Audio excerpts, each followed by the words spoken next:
Monsieur le Président,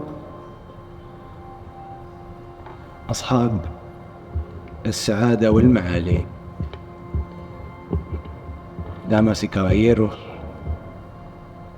ladies and gentlemen, my objective is to be concise because there are moments of historic milestones where words seem and appear to be superfluous. And this, Excellencies, ladies and gentlemen, is one such instance. Our road to this historic moment, which is the adoption of the bylaws of the Common Leveraging Union of Borrowers, has been long.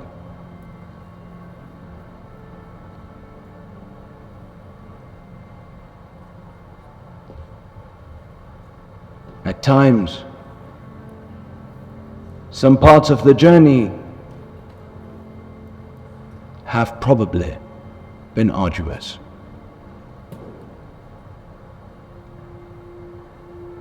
But in true embodiment of Southern solidarity, commitment to a new kind of multilateralism, you have all, Excellencies, ladies and gentlemen, every single one of you,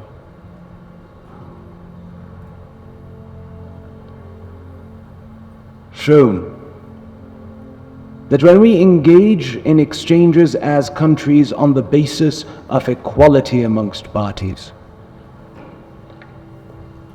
when we are united in our common purpose to achieve equity in relations, and when the very foundation of our endeavors is that of solidarity that is practiced horizontally instead of charity that is practiced vertically, we collectively become capable of being worthy of the historic moment in which we encounter ourselves. A moment, Mr. President, Excellencies, ladies and gentlemen, in which the world finds itself at a turning point. Various paths open themselves up, paths known and unknown. And it is up to us, because the future is no inevitable abstract promise. It is up to us, with unwavering determination and with the strength of truth and justice and humanity as our spirit. It is up to us to ensure that the world does not go down paths of further disorder, further suffering, senseless suffering, but directs itself towards the edification, the construction of a more equitable, sustainable, fair and just world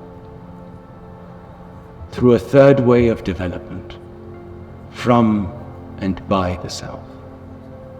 And Mr. President, to conclude, as I know that you must depart, even though I would have no other wish than for you to miss your flight and to stay with us. As you are all perhaps fully aware by now, poetry is a fundamental part of who I am, probably because of the culture in which I grew up. But there is this poem that I quote quite often, and that I think is very relevant to the sentiments of awe that I feel addressing you after this historic resolution. This poem says Mr. President, ladies and gentlemen, and I do apologize to our interpreters for, no matter how good you are, poetry is always the most difficult to translate. It says, "Come, come, let us mock at the great, that had such burdens on the mind and toiled so hard and late to leave some monument behind, nor thought of the leveling wind. Come, come, let us mock at the wise, with those calendars whereon they set old aching eyes. They never saw how seasons run, and now but gape at the sun. Come, come, let us mock at the good, that fancied goodness might be gay, and sick of solitude might proclaim a holiday.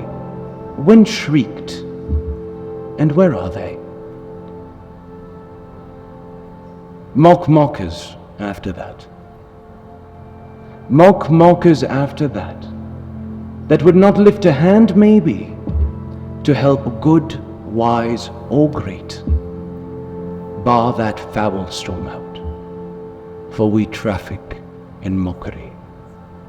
And therefore, ladies and gentlemen, thank you with my admiration and awe for having demonstrated in this meeting, by this historic creation of the Common Leveraging Union of Borrowers, that ours is not the business of trafficking in mockery, but ours is to support good, wise, and great, to bar the foul storm out of the current disorders of the world, and give birth to the future that we want and that we collectively deserve.